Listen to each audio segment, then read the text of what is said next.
Samantala, walang humpay ang pagtulong ng mga sundalo sa mga kababayan nating naapektuhan ng malakas na lindol sa Mindanao. Yan ang ulat ni Floyd Brents.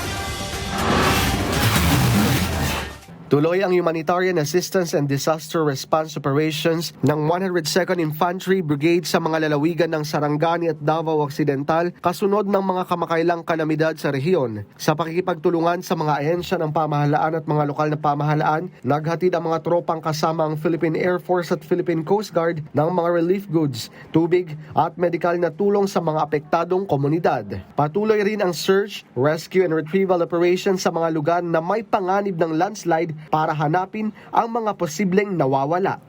Samantala, suportado ng Naval Forces Eastern Mindanao Reserve Units ang patuloy na humanitarian assistance and disaster response operations sa Sarangani Province matapos ang magnitude 7.8 na lindol sa Mindanao. Naghatid ang mga unit ng mga relief packs, diesel fuel sa mga apektadong komunidad sa Glan. Patuloy rin ang koordinasyon sa mga ahensya ng pamahalaan at LGU para mapadali ang paghatid ng tulong at pag-recover ng mga apektadong lugar.